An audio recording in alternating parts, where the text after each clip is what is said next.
Selamat pagi, perkenalkan nama saya Karisma Damayanti dengan NIM 2210302084 dari kelas B1. Saya ingin mempresentasikan tugas alamiah dasar yang bertema makhluk hidup dalam hubungannya dengan sains dan agama. Poin pertama adalah relasi agama dan sains. Semua perubahan alam telah menimbulkan berbagai penafsiran dan kegelisahan tersendiri bagi kalangan ilmuwan maupun agamawan. Para ilmuwan biasanya akan tertarik dengan peristiwa bencana itu dari sisi fenomena alam dan perubahan-perubahan yang ditimbulkannya. Sementara para agamawan akan menjustifikasi peristiwa bencana tersebut sebagai campur tangan Tuhan atas perilaku-perilaku penyimpangan dan kesemenaan ulah manusia atas eksploitasi alam. Relasi sains dan agama telah menjadi topik yang cukup hangat di kalangan ilmuwan sejak beberapa abad yang lalu. Pada mulanya, relasi dan sains dan agama merupakan wacana yang kontroversial di dunia barat. Akan tetapi, kemajuan sains dan teknologi di dunia barat telah memberikan dampak yang cukup besar bagi masyarakat Muslim. Pada realitasnya, agama menjalin hubungan dengan sains dalam pola yang tidak sederhana. Ada spektrum yang cukup luas dalam pandangan tentang relasi agama sains, dari ekstrem konflik hingga pelemburan total. Dalam wacana kontemporer, terdapat 4 teori yang diangkat ke panggung perdebatan relasi agama sains, yaitu 1. Konflik, 2. Kontras, 3. Kontak, 4. kontak. Ada 2 kesimpulan yang bisa ditarik dalam relasi sains dan agama, yaitu 1. Perkiraan metafisis dalam sains dan teknologi seringkali didasarkan pada pandangan agama. Kedua, pandangan agama sangat efektif dalam memberikan orientasi terhadap penerapan sains dan teknologi. Di sini ada 4 perbedaan mendasar antara agama dan sains. 1. Sains menjelaskan data objektif, umum, dan berulang-ulang. Sementara agama bercakap tentang eksistensi, tatanan, dan keindahan dunia. Kedua, sains mengajukan pertanyaan bagaimana yang objektif, sementara agama mengajukan pertanyaan mengapa, tentang makna dan tujuan, serta asal mula dan takdir terakhir. Ketiga, basis otoritas dalam sains adalah koherensi logis dan kesesuaian eksperimental, sementara otoritas dalam agama adalah Tuhan atau wahyu.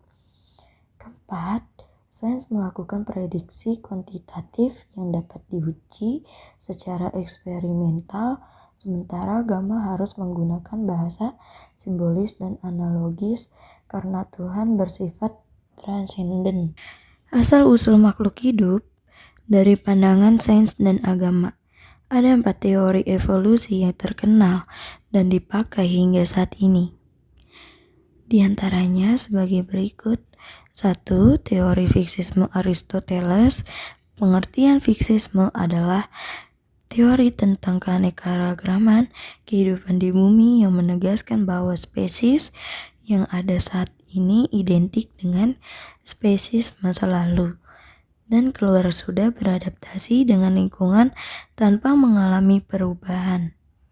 Sedangkan kaitan teori fiksisme dengan agama atau kreasionisme, terkhusus agama Islam, terdapat kesinambungan dari beberapa ayat yang tercantum di dalam Al-Quran pada surah Al-Mu'min ayat 12 hingga sampai ayat 14. Ayat tersebut menggambarkan bahwa Allah menciptakan manusia dari 2 bahan utama, yakni tanah dan air. Dan dari hal itu pula menegaskan bahwa sekalinya diciptakan manusia, maka seterusnya tetap menjadi manusia atau tidak dapat berubah bentuk.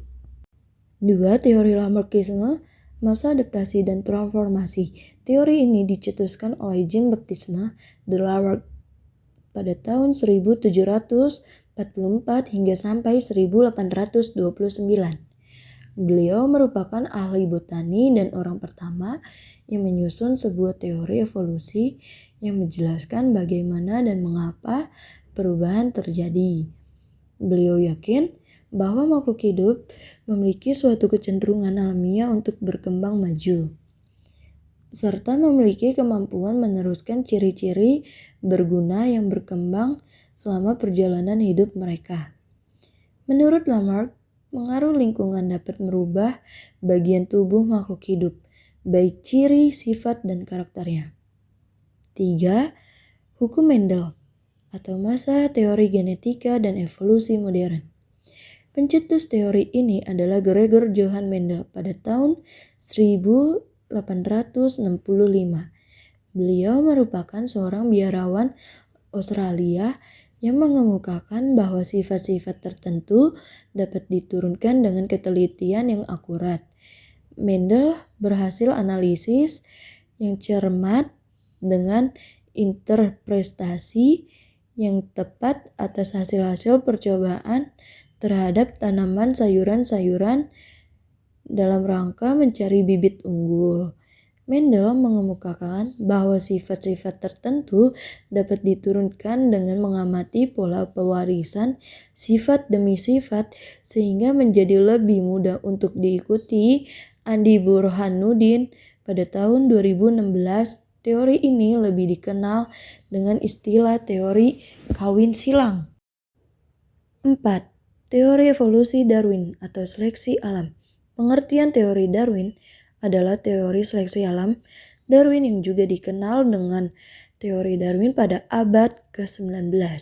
Ada dua isi penting dari teori tersebut, yaitu pertama, menyatakan semua makhluk hidup yang ada di bumi ini adalah hasil keturunan dari moyang yang sama yang mengalami modifikasi. Darwin justru menegaskan bahwa bukunya yang paling fenomenal berjudul The Origin of Species bahwa atau suatu individu atau spesies bukanlah bersifat tetap, akan tetapi seluruh makhluk hidup itu bersifat fleksibel atau dapat berubah bentuk. Dalam buku Andi Burhanuddin pada tahun 2016, teori ini menyatakan spesies bukan merupakan sesuatu yang kekal atau tidak mengalami perubahan, melainkan berevolusi melalui proses perubahan. Bertahap dari berbagai spesies yang ada. Teori ini juga menyatakan bahwa semua spesies memiliki hubungan darah. Kedua, teori tersebut menyajikan sejumlah besar fakta yang dianggap Darwin hanya dapat dijelaskan dengan teori evolusi, tidak cukup dengan teori pencipta khusus. Perspektif evolusi dari segi sains dan agama. Teori evolusi biologis membuat persoalan asal mula makhluk hidup yang pertama yang ada di bumi. Biologi sekarang menolak anggapan generation spontanea atau abiogenesis, dan hal ini berarti bahwa makhluk hidup tidak bisa terjadi dengan sendirinya dari benda-benda mati terhadap makhluk hidup yang pertama di bumi. Orang bisa sampai pada kesimpulan bahwa Tuhan menciptakan ahli-ahli biologi tidak pernah bisa membuat benda hidup yang paling sederhana pun dari benda mati. Menurut agama Islam, Nasrani, dan agama Yahudi, manusia pertama yaitu Adam, yang kemudian menurunkan semua manusia di atas bumi sekarang ini diciptakan oleh Allah dari tanah. Seperti terdapat pada firman Allah dalam Al-Quran, surat Al-Quran As-Sajdah ayat 7, 8 hingga ayat 9. Teori evolusi biologis mencoba menjelaskan bahwa perkembangan evolusi makhluk-makhluk hidup pada suatu ketika tercapai pada makhluk hidup yang mempunyai ciri-ciri yang dimiliki oleh Adam. Makhluk hidup demikian oleh pengetahuan diberi nama Homo sapiens. Jadi dapat diartikan bahwa Adam adalah Homo sapiens yang pertama dan manusia di zaman ini dapat disebut keturunan Adam atau termasuk Homo sapiens. Hubungan sains dan agama terhadap makhluk hidup. Sains dan agama melayani fungsi yang berbeda dalam kehidupan manusia. Tujuan sains adalah memahami hubungan sebab akibat di antara fenomena-fenomena alam. Sedangkan tujuan agama adalah mengikuti suatu jalan hidup di dalam kerangka makna yang lebih besar. Agama memberikan ketenangan dari segi batin karena ada janji kehidupan setelah mati. Sedangkan ilmu sains memberi ketenangan dan sekaligus kemudahan bagi kehidupan di dunia. Ian Gilbert Barbour memetakan hubungan sains dan agama dengan membuka kemungkinan interaksi di antara keduanya. Kesimpulan, keterbatasan manusia dalam memaknai alam selalu dipengaruhi oleh berbagai pandangan. Salah satu pandangan yang paling sering digunakan adalah ilmu dan agama.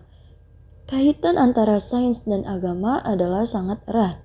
Apa yang digunakan dalam teori-teori asal-usul makhluk hidup dari segi sains sebenarnya juga sudah dipaparkan dalam ajaran agama, walau ada beberapa teori yang bertentangan.